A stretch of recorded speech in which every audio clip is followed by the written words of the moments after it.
Good morning. This is the JP Dinnell podcast, episode 115. I am JP Dinnell, and as always, I have Lucas with me. My child, never forget the things I have taught you. Store my commands in your heart. If you do this, you will live many years, and your life will be satisfying. Never let loyalty and kindness leave you. Tie them around your neck as a reminder. Write them deep within your heart. Then you will find favor with both God and people, and you will earn a good reputation. Trust in the Lord with all your heart. Do not depend on your own understanding. Seek his will in all that you do, and he will show you which path to take. Do not be impressed with your own wisdom. Instead, fear the Lord and turn away from evil. Then you will have healing for your body and strength for your bones. Honor the Lord with your wealth and the best part of everything you produce. Then he will fill your barns with grain, and your vats will overflow with good wine. My child, do not reject the Lord's discipline, and do not be upset when he corrects you, for the Lord corrects those he loves, just as a father corrects a child in whom he delights. Joyful is the person who finds wisdom, and the one who gains understanding. For wisdom is more profitable than silver, and her wages are better than gold. Wisdom is more precious than rubies. Nothing you desire can compare with her. She offers you a long life in her right hand, and riches and honor in her left. She will guide you down delightful paths. All of her ways are satisfying.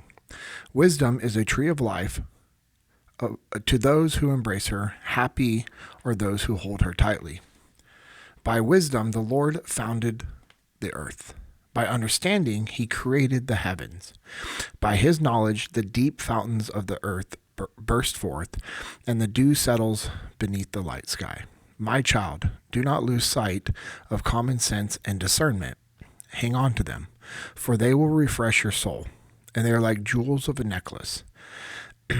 They keep you safe and on your way, and your feet will not stumble. You can go to bed without fear. You will lie down and sleep soundly. You need not to be afraid of sudden disaster or the destruction that comes upon the wicked, for the Lord is your security. He will keep your foot from being caught in a trap. Do not withhold good from those who deserve it, when it is in your power to help them. If you can help your neighbor now, do not say, "Come back tomorrow, and then I'll help you." Do not plot harm against your neighbor, for those who live nearby trust you. Do not pick a fight without reason when no one has done you harm. Do not envy violent people or copy their ways.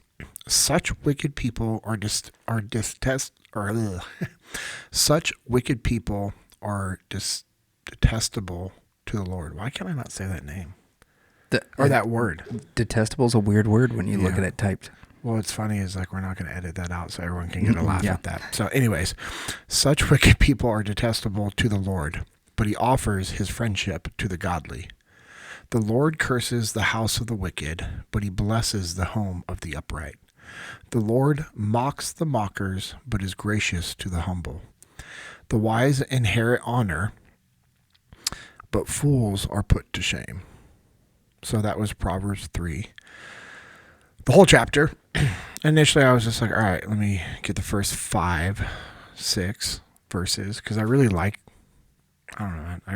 those verses. And I know at the very beginning, we read Proverbs 3, 5-6, when we started the podcast, and I was just reading through that today, because today is December 3rd, and which is cool about the book of Proverbs. I know we've talked about it before, but in case you're a new listener, there are 31 chapters, and guess what?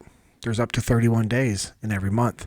So if you're kind of wondering, hey, where should I read in the Bible? Start in Proverbs. Mm-hmm. Now, there's obviously a lot of other things that you should be reading, but at a minimum, if you're just like let's say you don't have a plan that you're following, or you don't have a Bible study, or you don't know how to study the Bible, or you don't know where to start reading, whatever day of the month it is, read that Proverbs. And so I was reading that earlier, and I just wanted to read a few verses, and as I was going, I was like, no, this whole chapter is good. There's so many things from there. So I know we're going to do Q&A, but wanted to kick it off with that. Lucas, how are you, buddy?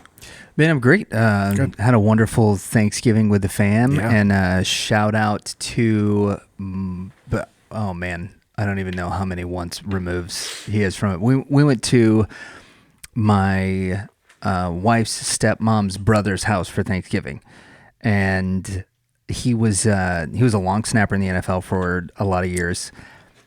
Snapped the ball to Adam Vinatieri in 2003 when the New England Patriots won the Super Bowl. Mm-hmm. So was on the Super Bowl winning play, got a game ball from that, but he busted out the Super Bowl ring to show the kids, which was pretty cool because I've known the guy for like 6 years, something like that.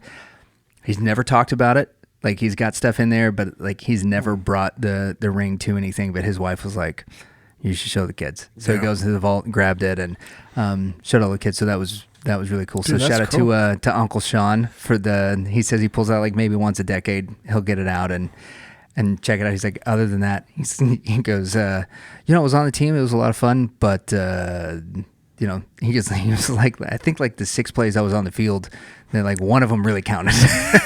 But he'd have a stat line for it, a few tackles and all that. So got to play in a Super Bowl. It's pretty rad.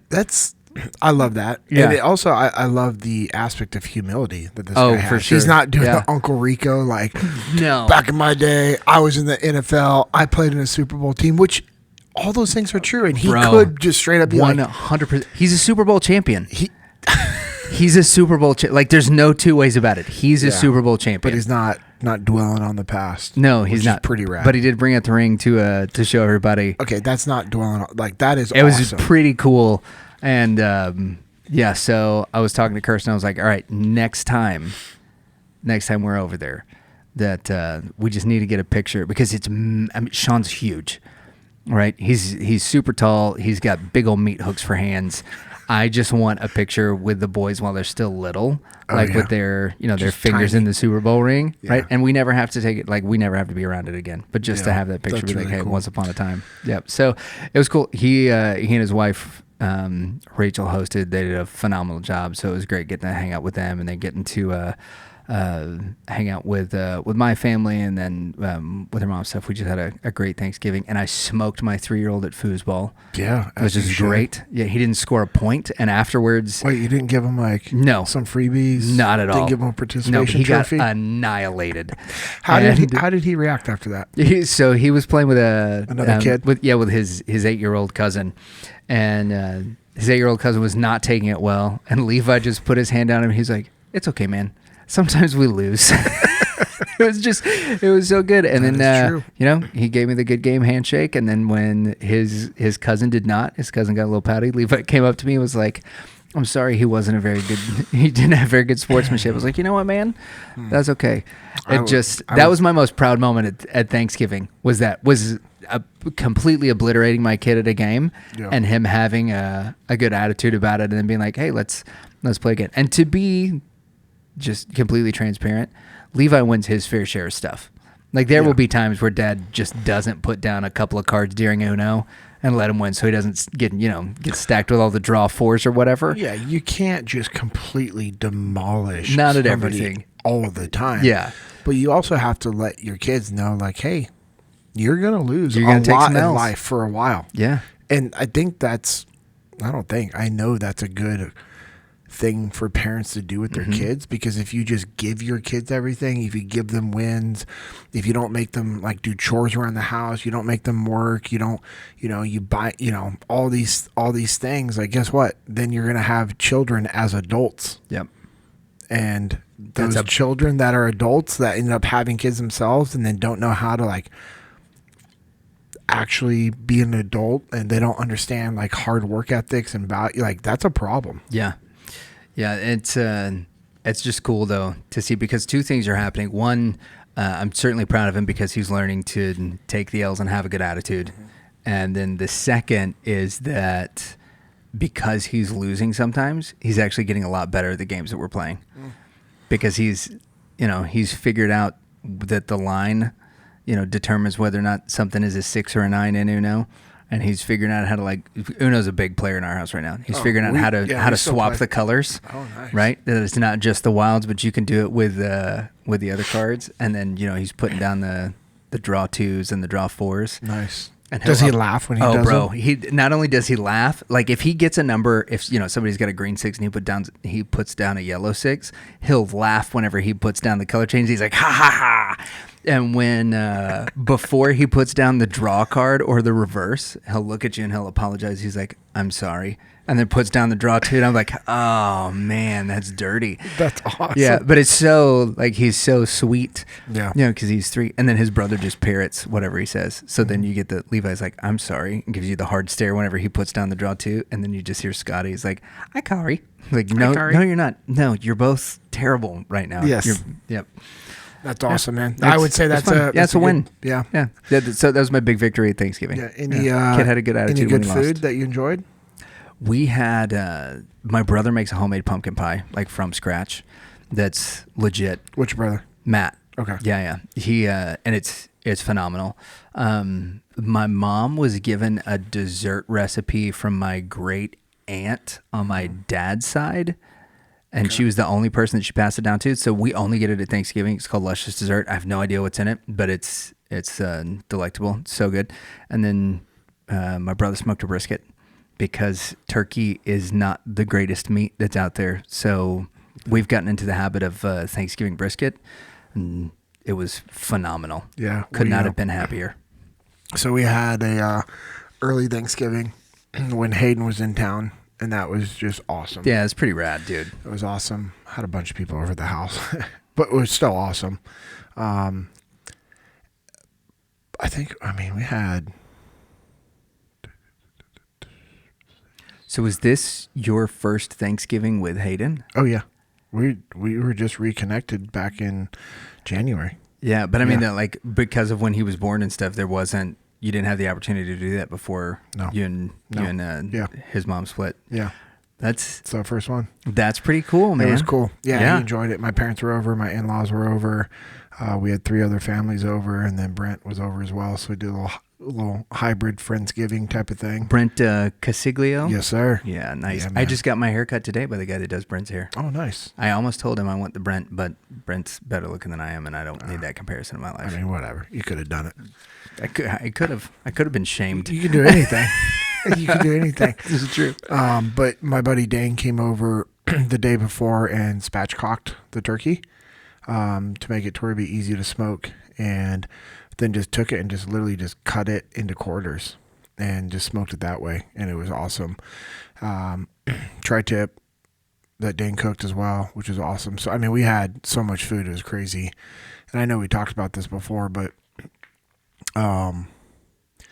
it was really cool to see Hayden just interacting with everybody and all the friends and our friends' kids and them all just like hanging out. Just, it was really cool.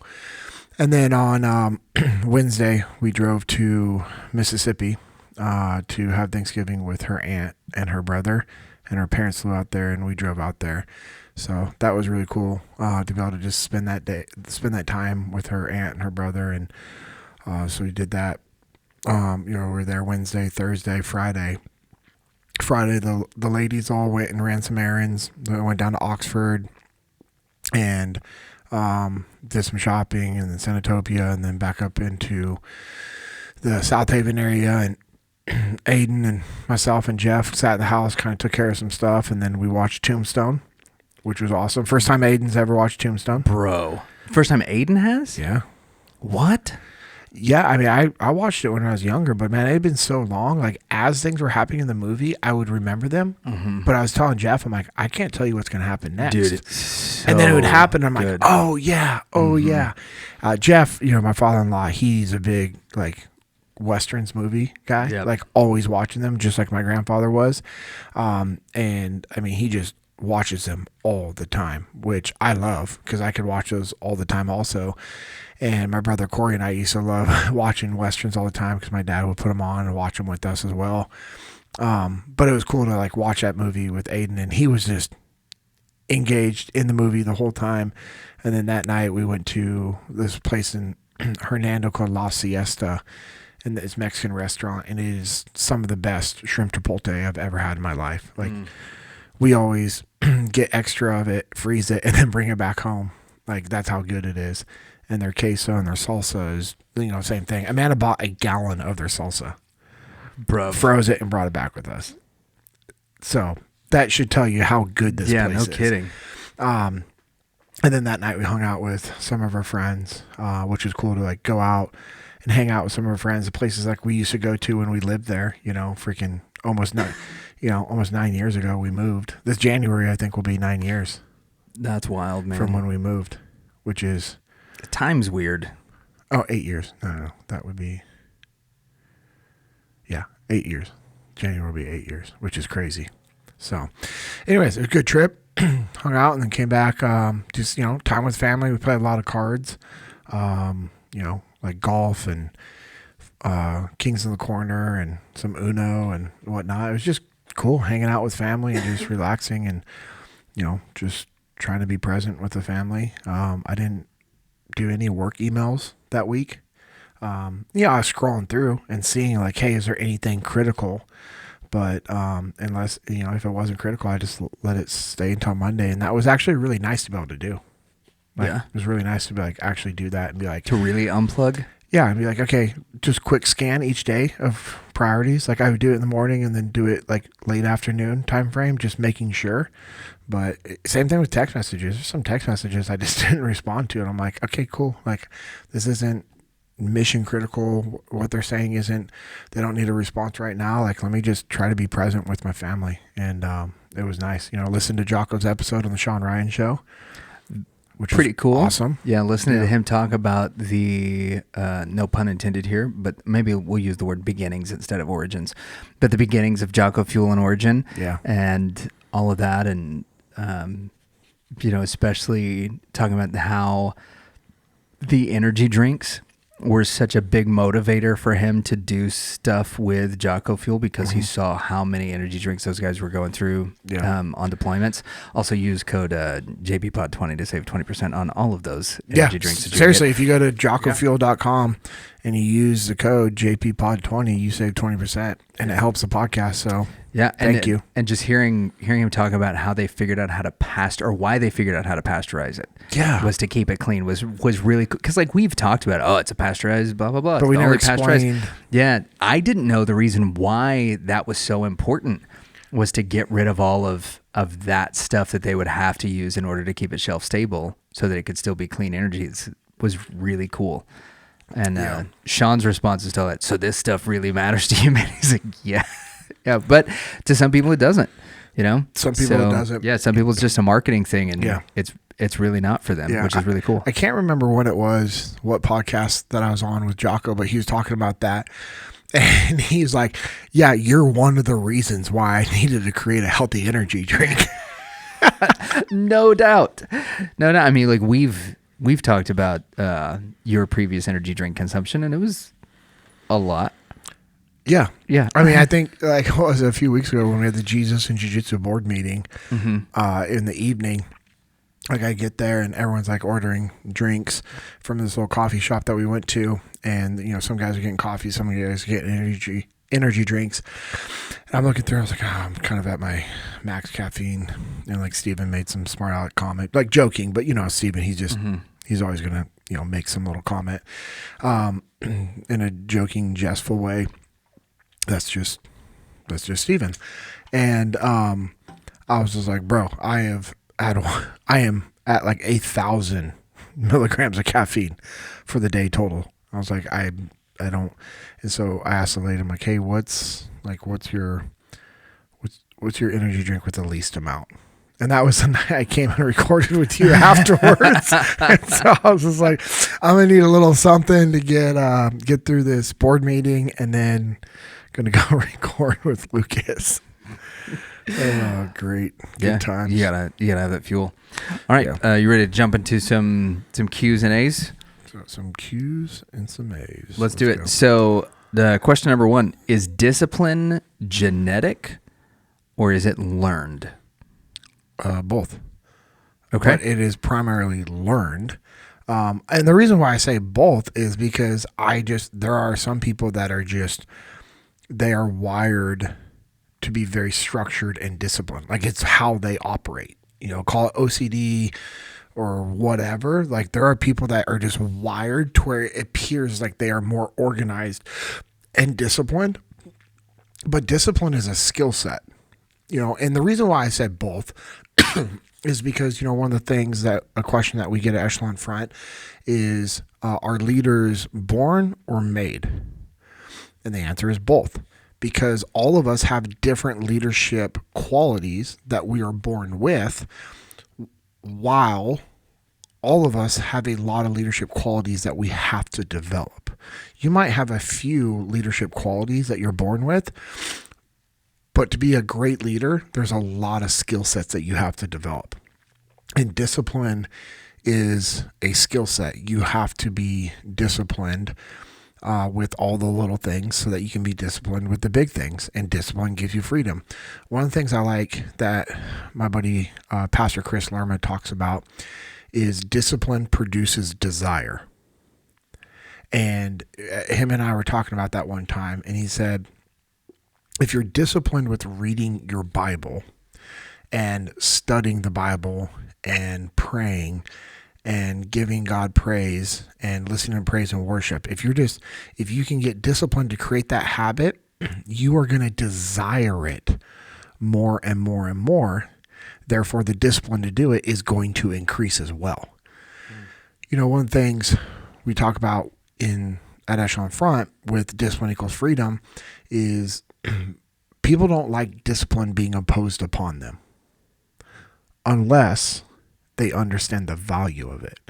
And that's why it's really important that we explain the value of when we have to discipline our children, when we have to impose discipline in regards to structure and SOPs and parameters in which people can operate. We put those things in place to protect people and to help them and to grow. The interns that work for you, you have SOPs in place for them. You have structure for them so that they do things a certain way and don't do things that they shouldn't be doing so that they can be what? Successful. It's the same thing that we do with our kids. Now, your kids are much younger than ours, but it's, the same thing that we do with our kids. And as Aiden's gotten older, we have to be a little more strict with some of these bigger things because there's bigger consequences to some of the things that he does and some of the things that he might not do in life. So I believe that some people have some inherent characteristics and traits that help them be more disciplined or appear to be more disciplined. But discipline is a skill set that you can grow. And the more you do it, the more you'll desire it if you're reaping the benefits of those things. Yeah. It has to be a both and, just like anything. As far as there's got to be some genetic predisposition towards it and some that is trained into it, but neither of them are an excuse for not having it. Exactly. Like Jocko, right? He is predisposed. Or no, I don't know if it's predisposed. He doesn't need as much sleep as I need. Yeah. Oh yeah. He does not. It's a genetic thing. He does not need as much sleep as I need. So he can go to bed at 10 and wake up, or 10:30 or 11 and wake up at 4:30 and feel awesome. If I get 4 to 5 hours of sleep, I do not feel awesome. I feel like a dumpster fire. Now, can I do it? Yeah. Do I do it? Yes. Do I enjoy it? Absolutely not. I would prefer to get a solid 8 to 9. And as I've gotten older, I've needed more. And unfortunately, my life doesn't always give me the opportunities to get that much sleep. But I also know that if I was a little more disciplined with my time management and starting to shut my brain down earlier in the day, I could possibly fall asleep earlier. And then when the alarm goes off at 3:15 or 3:30 for an FTX or the muster, then I wouldn't feel as bad as I feel. Yeah. Question number 2. Mm-hmm. We talked on our Veterans Day episode about a World War II vet who is 99 years old that you got the opportunity to talk to. Yeah. There's a two-part question here. One is, what's the chances we get him on the podcast? Because there's a lot of people who would love to listen to his story. And two, what was y'all's conversation like? Because you just kind of mentioned meeting him, but you didn't really talk about whether or not you guys got to chat. So we didn't really get to... Okay, so to answer the first part, I don't know. I can talk to Pastor Joshua McCaskill, who put together the veterans thing, who knows him, and we could, see what would need to happen. Those stories are going away. Yeah. The conversation we had was, just very short, very superficial, not in a bad way, but just, it's right before the event started. I told him it was an honor to meet him. I was just very thankful for everything that he did. And, he was just a sweet old man. He just big smile and was like, oh, well, I appreciate it. It was awesome. And, I loved what I absolutely did. And my buddy, Craig Dale, was there. He comes to Milestone as well. One of my buddies from the old Jiu-Jitsu gym that I was at. He came and, he's another guy I'd like to get on the podcast. Was an enlisted Marine, became an officer, fighter pilot, which is freaking unreal if you think about that, machine gunner in the Marine Corps and infantry, machine gunner, and then becomes a fighter pilot for the Marine Corps. Well, he was sitting at the table with Amanda, Aiden, and I, and he was sitting right next to that guy. And so he was actually having some really good conversations. And I was trying to talk to Amanda and some other people, but also I was really trying to listen to what they were talking about, because they were just talking about some things from back in the day. So I didn't get to have some really good in-depth conversations with them. I wish I would have been able to. Afterwards, I was hoping to talk to him, and he came up to me and he was like, man, that was a great speech. Thank you. So, and I'm like, are you okay. Thank you very much. Yeah. There's sometimes where that's all you got, I was right? super uncomfortable. Yeah. But he was a very genuine, very sweet guy. Like I said, he opened up the prayer and he was just praying. Just they told me ahead of time, hey, he's very opinionated and he's going to say what he wants. I'm like, yeah, he's a 99-year-old World War II vet. He's earned it. Yeah. And it wasn't the things he was saying were offensive. He was just praying that God would bless Trump and his presidency, and that he would make the right decisions for our nation, and that we don't go to war with Russia. And you would want to pray those things over any president. Exactly. Right? Because you want the people in your leadership to make the right decisions that are best for the people that they're governing. Yeah. Guess what? I wasn't a fan of our previous president, but guess what? I still wanted God to guide him. Help guide him, make good decisions. Yeah. Yeah. Definitely not. Yeah. So, so many directions we can go with that, because some people just get crazy, and it's just okay, cool. You don't like that person or that leader, but they're still in that position. You should want them to succeed. Yeah. Yeah. Not wanting them to succeed is a vote for bad things in our nation to happen. Yeah. That's never made very much sense for where, or to me. Yeah. Next question. If you couldn't do jiu-jitsu, what martial art would you do? I think this is just a way of somebody's all right, if, what should I do? Maybe I'm doing jiu-jitsu. What should I do other than jiu-jitsu? Or, I don't know. This is a weird way to frame that. So I'm going to give two answers, because I think it could be interpreted two different ways. If I wasn't doing jiu-jitsu and if I was doing a martial art, and when I first hear that question, I'm thinking, okay, are we talking karate or some other form of martial art? That's what I think traditionally. I would find a hardcore old school Shotokan karate dojo. Okay. And I would train there. That's the type of karate that I grew up doing.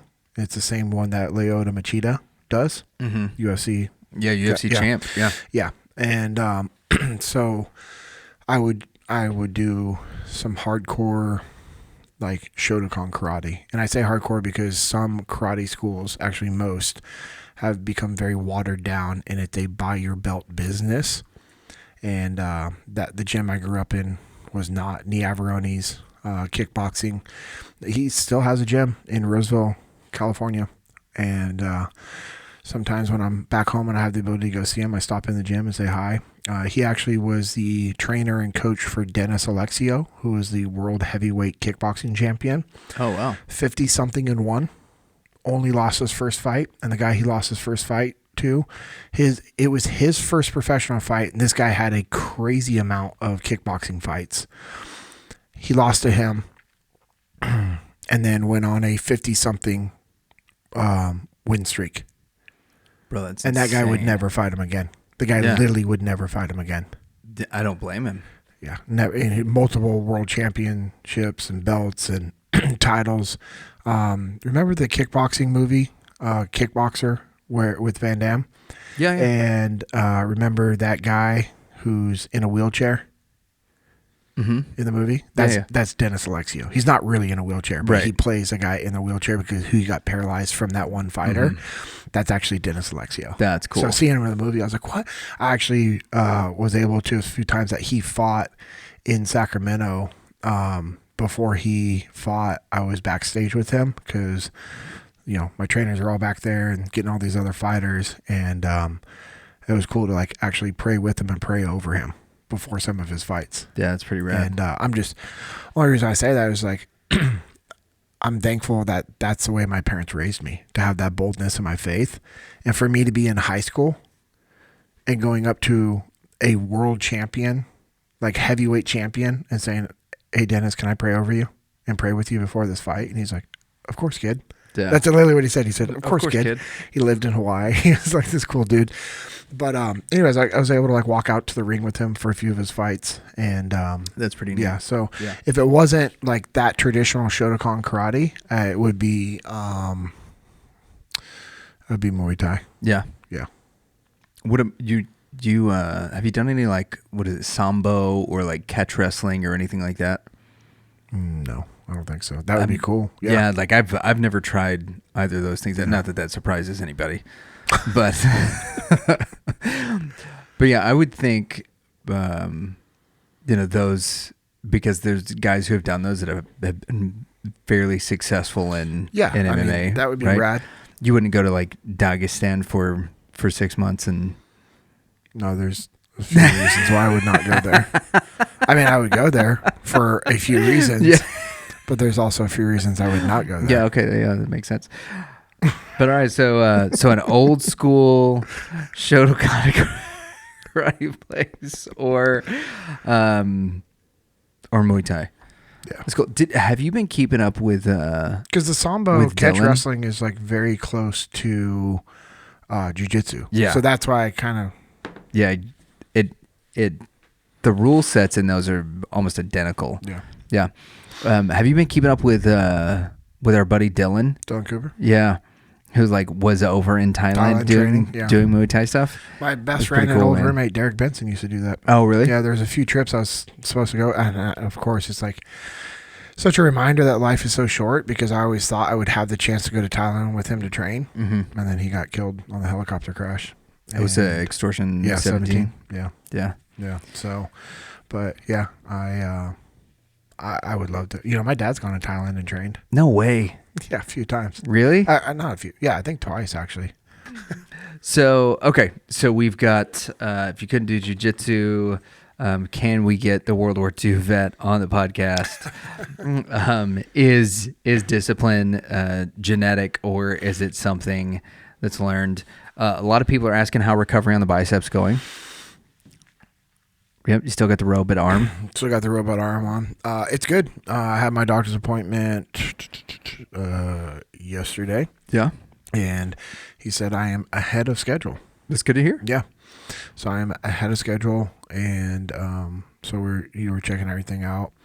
And I'm hesitant sharing this because I don't know. I'm just going to, because it's the truth. But I don't want people like, oh, I could do the same thing. You probably shouldn't. But So we're going through everything. He says, "How?" He's like, "Man, he really good, ahead of schedule. He's happy." He's like, "I'm very pleased." And I was like, "I have a confession."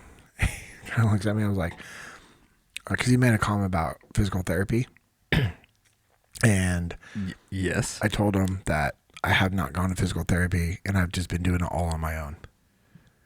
And he like looks at me and kind of does a little side head tilt, and he's like, "Huh." He's like, "Well, if you wouldn't have told me that, I wouldn't have known that."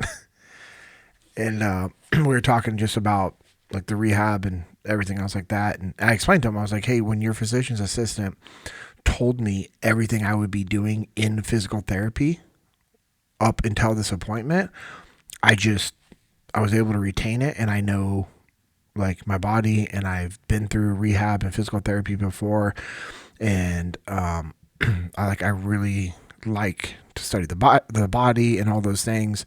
And so I was just talking about how like I have an awareness and understanding of those things. Like those are things that really interest me. And I also explained to him, like, I also wasn't stupid with my rehab. I wasn't trying to do things faster than I could. It was all range of motion type of rehab. And so those are things that I legitimately could do on my own. And he was like, "Well, I mean," he's like, "you did a great job." And the reason why I decided to share that is because I knew I was going to put that little disclaimer in there is I wasn't trying to do things sooner than I should. I wasn't lifting weights. I wasn't training jiu-jitsu. I wasn't taking my brace off and just doing things normal. I stayed with that time frame as if I was like the way I was directed to. So rehab's good, but yeah, I'm in the arm brace, going to be in it for a while longer because we want a 100% recovery. And so that's what we're doing. Sweet. I'm searching. I'm trying to find questions that we haven't answered because there's a lot of people that are asking like repeat questions, which is one of those things that like, let me make sure I phrase this properly, is actually pretty encouraging because it means that there's a lot of people that are new to the podcast that maybe haven't heard those answers in the past.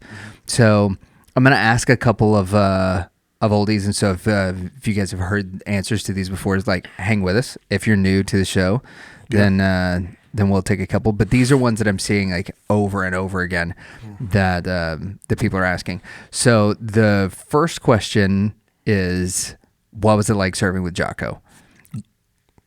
Which I think everybody wants to know, and you could answer this question every podcast and people would get excited about it. So go ahead. It was awesome. Cool. Yeah. No, it was awesome because he trusted us. Jocko empowered us. Yeah, it was awesome because he pushed us. He cared about us. He loved us. He respected us. Like all the things that you want from a leader, he did. All the things that we should be doing as leaders, he did. He empowered us. He gave us ownership. He gave us responsibilities. He held himself accountable and he held us accountable. He held us to a very high standard and explained why he was holding us to a very high standard. He took the time to get to know us. He took the time to understand our different personalities and what pushed us and what was the driving factor behind JP. He figured out what that was, and he would use that to push me to be a better SEAL, to be a better teammate, to be a better man. Yeah, it was awesome. I absolutely loved working for Jocko and Leif and Seth. Let me read something that I wrote. If you want more about that, go check out episode. Where is it here? Was that the episode that we did? Was it like working for Jocko and people were like, "Oh, this is a rebuttal to something else"? Yeah, no kidding. A defunct episode that like doesn't exist anymore. Oh, that's weird. Yeah. Oh, you mean a podcast that literally just made up lies to spread hate and discontent and try to ruin people fell apart, and now they're also getting sued from a lot of people. Yeah, go figure. That's weird. But go check out episode 034, which was not a rebuttal. We had recorded it before anything else came out. Yeah. People discovered it after that episode, which was awesome. Pretty funny. Yeah. And they're like, "Oh, that's a rebuttal." Okay, like, cool. Let's just say it was. Okay. Why would I not? Like, why would I not do that for somebody that I love, that I care about, that I also know is a good man? I would do that for anybody. Yeah. If somebody tried to like put like some like thing out there that was bad on you, guess what I would record? All the good things about you and the truth about you. And I would rebuttal all the BS lies that were made up about you. Yep. I would do that for anybody I care about. Like, and you know, we've been blessed with a platform to be able to do that. But also, I mean, just keep commenting on that video. So, because that just doesn't do anything but like help us out. But yeah, episode, if you want to know a little bit more about what that was like, episode 034, you talk about that. And I think there's one 033 is you talking about what it was like working with Leif. And then we had done one earlier about the author of the new book, The Need to Lead. Such a good book. The audio version is awesome. Yeah, no doubt. Does it have, so in the audio versions of Extreme Ownership and Dichotomy of Leadership, there would be like periodic sound effects that were put in there? No. It doesn't have any? No. Oh, okay. Yeah. Because those did kind of get me. It's a book and it's awesome. Those did kind of get me fired up every now and then, because it wasn't like every time they would talk about a firefight, there would be like some of that stuff in the background, but like once an hour. So I've heard the story, and then I read it in the book, but then also listening to Dave Burke talk about his no-viz landing on an aircraft carrier was just, man, there was a lot of anxiety listening to that. Yeah, no doubt. It was crazy. But to answer also, before we go on different routes, that question is, you know, I was writing something for a speech I was going to give, and I ended up not. But I have it. In my second platoon is when I met Jocko Willink. He came into our task unit as our task unit commander, which means he was in charge of our group. We were task unit Bravo, which consisted of Charlie Platoon and Delta Platoon. Leif Babin was the officer in charge, or OIC, of Charlie Platoon, and Seth Stone was the officer in charge, or OIC, of Delta Platoon. I had gone through SQT, which stands for SEAL Qualification Training, with Leif and Seth, and they were men of God and incredible leaders. I learned a lot from them at a young age. After we graduated from SQT, Seth and I both went to SEAL Team 3 Delta Platoon as new guys. Seth was my big brother in the SEAL teams, and he helped me become a young man in the SEAL teams. Seth was a man of faith who loved the Lord. He was a warrior in combat and a warrior for Christ. One of the first things that Jocko did for our task unit was change our name. We were task unit Bravo, and then we became task unit Bruiser. He did this to help us understand who we were and what we were training for. We were preparing for war. He reminded us that there was a determined enemy training and preparing to kill us. He pushed us to train hard and to take ownership. Take ownership over everything that affected our task unit and everything that affected our lives. No more excuses, no more blaming anybody else. Take ownership and find a solution to the problems. He encouraged and empowered us to step up and lead. No matter what rank we were or how old we were, none of that mattered. Lead. That is all that matters. Lead yourself and lead the people around you. He made sure we understood our roles and responsibilities and how each of us were critical to the success of our task unit. He constantly reminded us of what our mission was.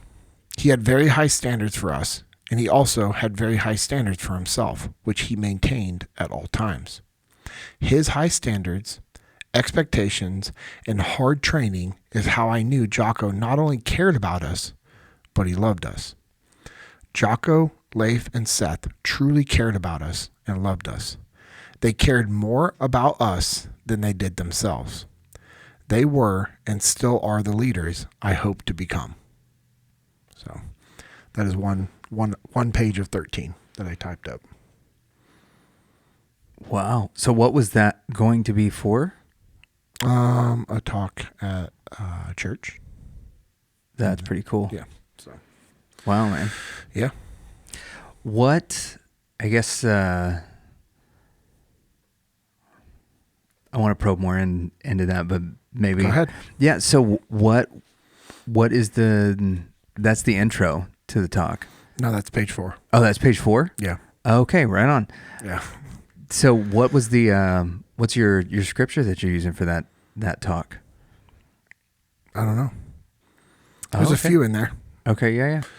Or I guess what was the theme of that particular talk, maybe? Or the topic? There was really no theme. They just wanted me to speak. Cool. And so that's rad, dude. Things ended up changing. Ended up not doing any of that, but I have it. So I just, I'm trying to find, let's see. Yeah, there's just a lot of stuff. Yeah, a lot of stuff. I'm like looking here. I'm like, oh. Well, I've got another question for you. Yeah. So this one is, it's one that was given to us after somebody listened to our episode with Ethan Bernard. We talk a little bit about fasting, and then they've heard us talk about fasting as a spiritual discipline. Yeah. And they said, I've never fasted before. What time frames and kinds of fasts do you recommend? And in that time frame / kind of fast, is it okay to drink protein shakes?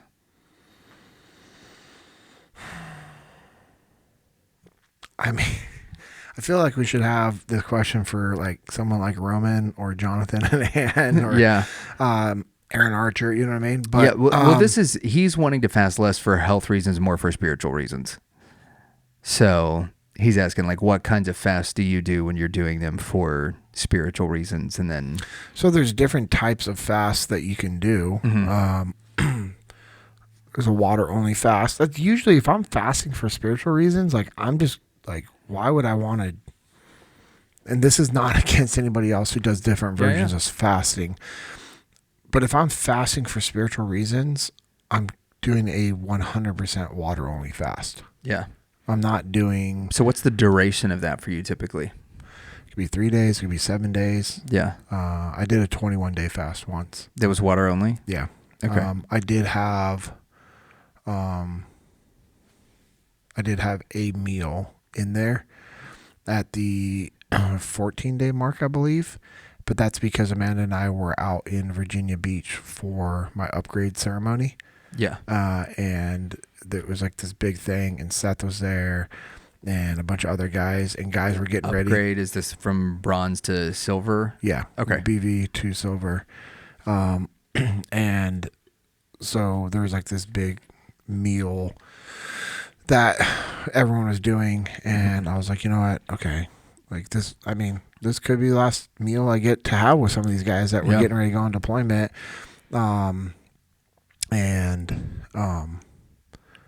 So I decided to have a meal, and it was seafood. I literally had a piece of fish and vegetables, like steamed veggies.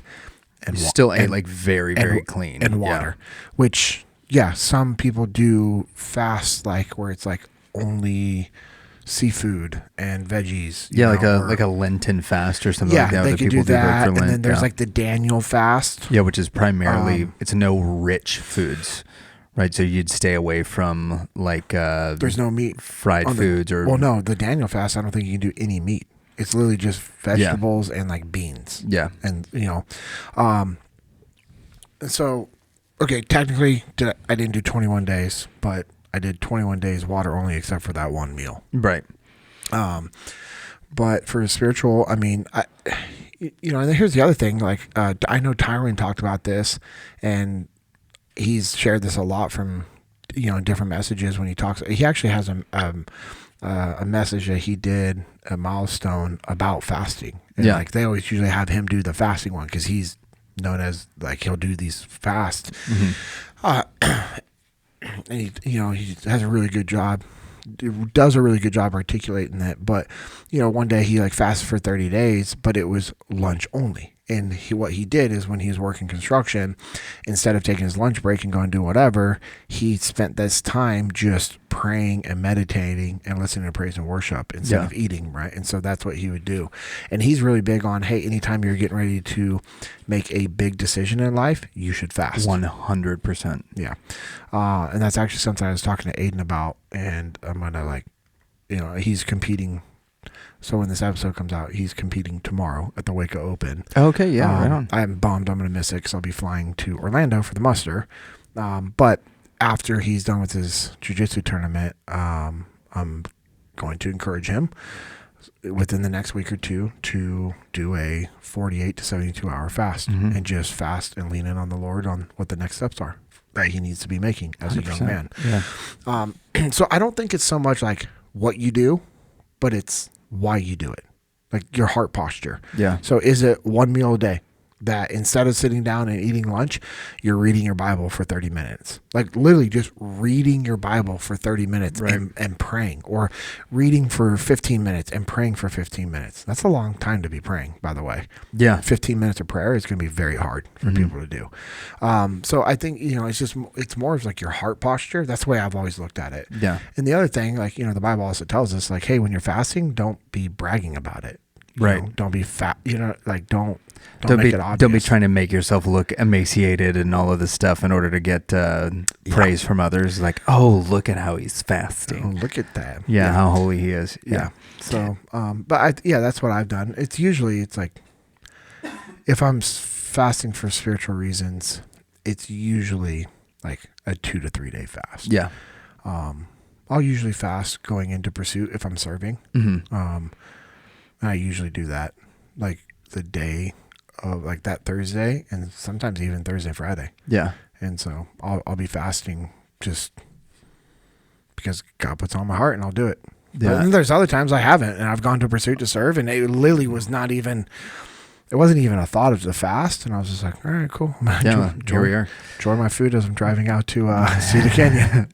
And it's one of those things too, from a spiritual standpoint, that so much of it has to do with what you're wanting to get out of it, and to whether or not you feel like you're honoring the commitment to the Lord that you've made, right? Because there are times when you go like straight water, but there's a lot of things from a spiritual standpoint that fasting from produces really positive spiritual results, because it's maybe what you end up fasting from is, you realize, hey, you know what? I'm spending 4 hours a night watching episodes of The Office or whatever on repeat, even though this is my third time through all of them.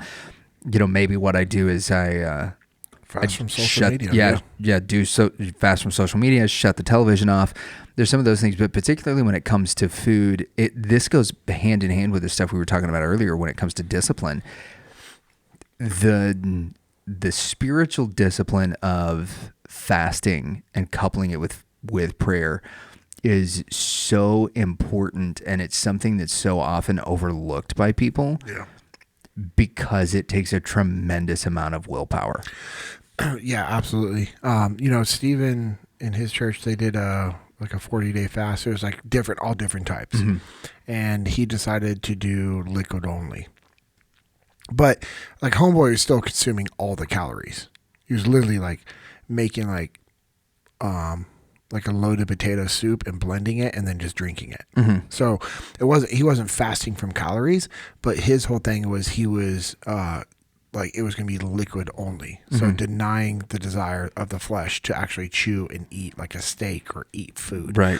So he did a bunch of protein shakes, and then he was getting creative with like, okay, hey, I can do a loaded potato soup and blend it so I don't have to chew anything and just drink it like a shake. And I'm like, dude, that's really smart, because he was still consuming his calories. But I always thought that, I was like, all right, dude, 40 days of that. That's kind of crazy, man. Yeah. And I can't remember what version his wife did, but again, 40 days of just giving up something is pretty cool. Yeah. We've got one of my good friends, Dr. Respis, he does every few years, he'll do a 40-day fast. That is, he permits himself like 1 cup of broth per day. That's impressive. But like outside of that, it's water and maybe some juice in the morning. Marcus Luttrell just did a 40-day water only fast. Yeah. Like it's possible.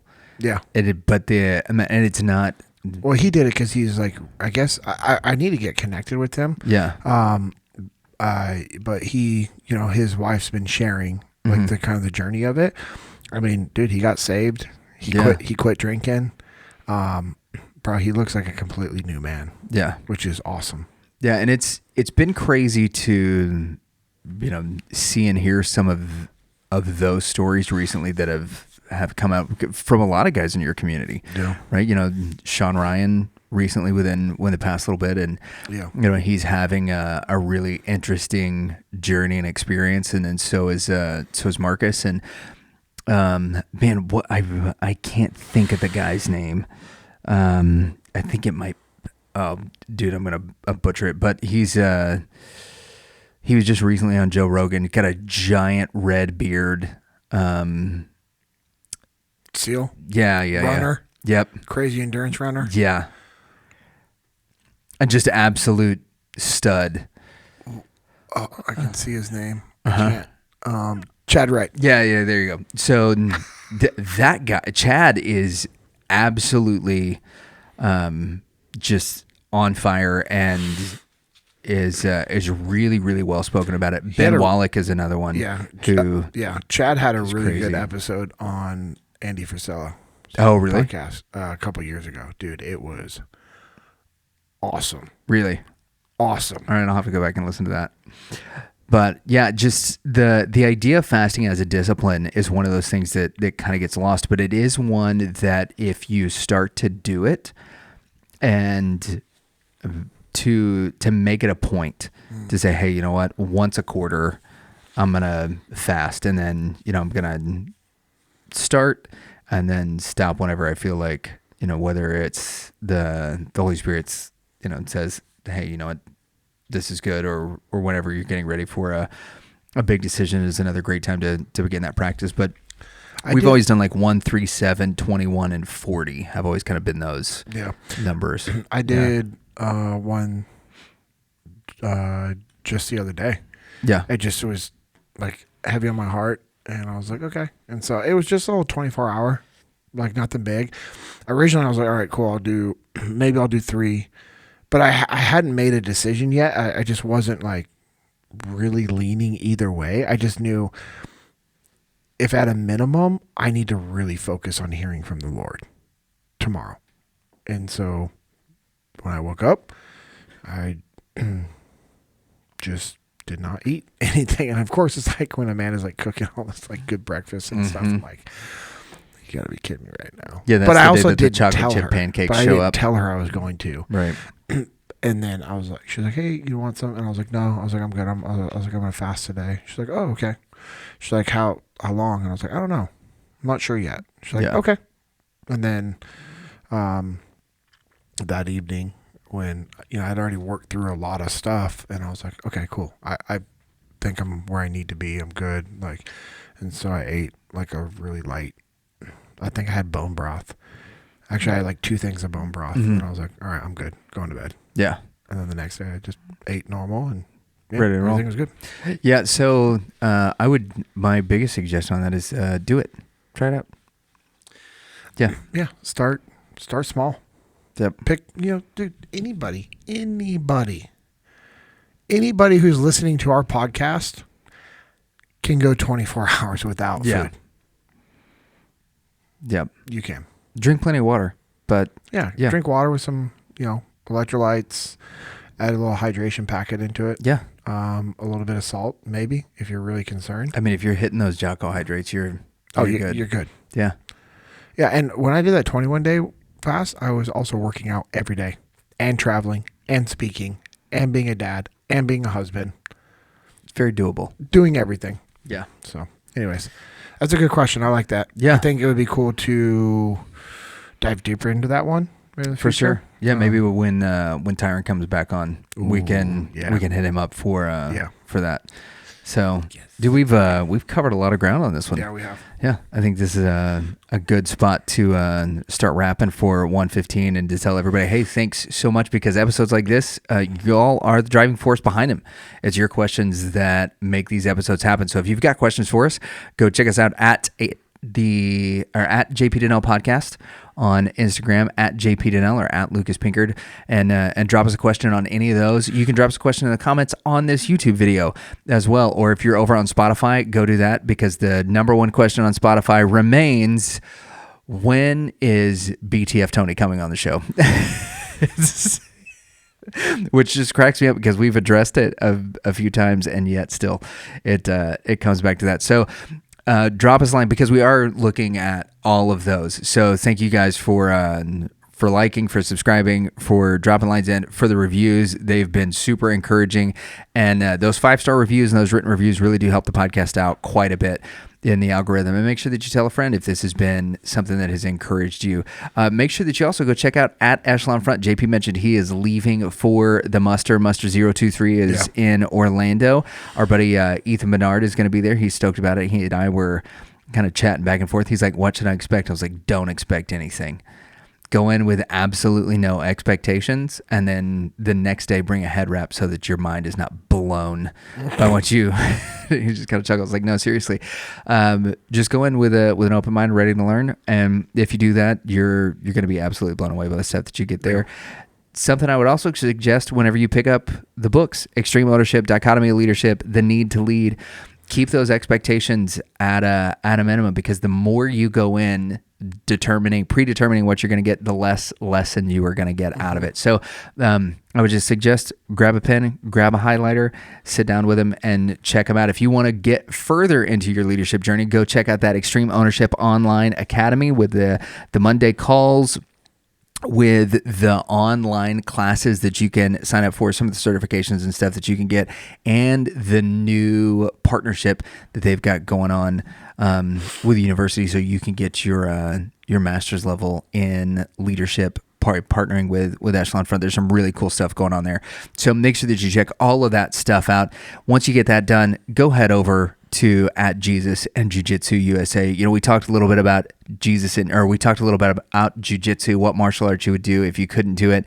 But the fact of the matter is, you can do Jiu-Jitsu, and so you should be. We've got an open mat coming up here in the DFW area. We've got our events calendar is about to be updated with all of the folks who are locked in. There might be a guy who speaks, I don't know, maybe 6+ languages coming in February. He might be a guy who's been training with Jocko since the 90s.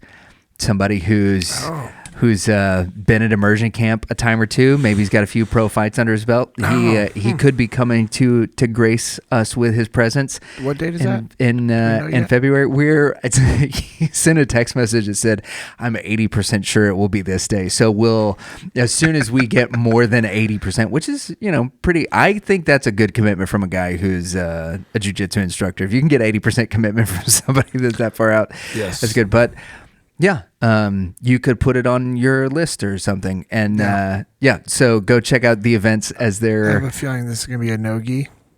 I don't know. He's. He's a master in the gi and no-gi. Yeah, but the primary thing that everyone wants him to teach is usually something that you're doing no-gi with. Yeah, we'll find out. And so will you as soon as all of those things get updated. So make sure that you go check out JesusandJujitsuUSA.com. If you think you know who it is, leave a comment. Yeah. So check that out. We've got some awesome stuff coming up in the first quarter. We've got a podcast. There's a lot of cool resources and discipleship material and things like that are coming down the pike. If you need some skincare products, go check out littlecattle.co and look at all the beef tallow products that they've got, the after sun care, the anti-itch cream, and it's winter months in parts of the country. Like, not in Texas, we don't have winter. We have fake fall, we have real fall, and then we have 9 months of summer. So if it's getting cold where you're at, then that dry skin is not a good thing for you to have in the cold. So go check out the beef tallow products there in order to keep your skin moisturized and keep your honey snuggling up close to you during these sweet winter months. If you need apparel printing, go check out On the Path. They can do your logos, they can do your brands.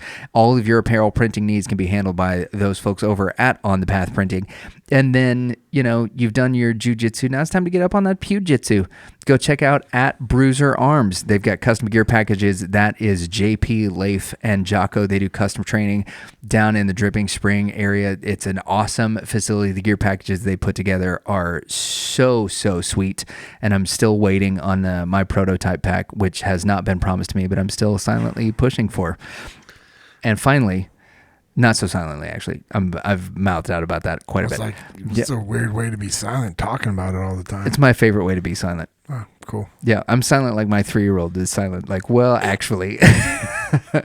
Yep. Yeah, it's lead by example, right? Don't shut up about it. Just keep pushing until maybe it'll happen. Lastly, thanks to the folks over at Origin and Jocko Fuel. If you have not gone to check out the incredible deals that they've got going on over there, you need to do it. They've got the Heritage pants now, the Heritage jeans, which are 100% cotton. Very, very cool that they've put those out. The flannel is coming back. They've announced that that's actually happening. So I did not get one last year in time. I need to order that ASAP. You know what? You should talk to some people. I think you know a few folks up there that might be able to make that happen. But go check it out. Get on the list for those things. They're doing some sweet deals on their Jiu-Jitsu gear right now as well. Not just for Black Friday. If you miss those deals, if you miss the Cyber Monday deals, go check out the stuff that they've got going on because they've got some holiday specials that are running. The deals may not be as good, but they're still awesome, and it's supporting 100% American-made stuff. They said manufacturing in the USA was dead, and it's not. Pete and Amanda Roberts resurrected it, so go check it out. And at Jocko Fuel, we talked about it a little bit. Go use that code JPPOD20, save 20% on everything that you got: the clean fuel, the hydrates, and the creatine, which right now is one of the best things that you can get for yourself. There's so many studies that are out there on it. We've talked about it ad nauseum, but go check it out. JP, you got any final thoughts for us, man? Yeah. One, our boy, Rob Jones's book is out. What? It's out. His memoir, Put Your Legs On, is now available on Amazon. Let's freaking go. Come on, man. Go order the book now. I know we talked about Dave's book, and a lot of people have ordered it, and I'm super thankful. You should order The Need to Lead if you haven't gotten it yet. It's an incredible book. I am so excited. And I've been waiting to talk about it to the very end. There and I it hope is. people are still here listening. Yeah. But yes, Rob Jones, his book, Put Your Legs On, is now available on Amazon. Look at that little Jocko Publishing there in the back. That's so cool. Yeah, I love what they said. It's out. Rob Jones' memoir, Put Your Legs On, is now available on Amazon. When an IED blast in Afghanistan took both of his legs, it could have taken everything else. His purpose, his identity, his will to go on. It didn't. Instead, Rob rose to meet the moment, to survive, recover, live. This is his story. Top new release. It's the #1 new release right now. This is his story. Pretty cool. The surgeries, the hallucinations, the brutal recovery, and the slow, determined steps, not just to become whole again, but to excel. Relearning how to walk, competing as a Paralympic rower for Team USA, cycling across America, running 31 marathons in 31 days, which if you've been listening to this podcast for a while, hopefully you listened to his episode, which was awesome. Told with honesty, grit, and engaging humor, this is a memoir about resilience, purpose, and a warrior spirit that refuses to quit. Rob Jones survived an explosion. This is the story of how he's chosen to live. I think that alone, just right there, is a good reminder for all of us to go out there, to do the work that's needed in our lives, to put in the effort to build our legacy and to never settle. This has been the JP Dinnell Podcast, episode 115.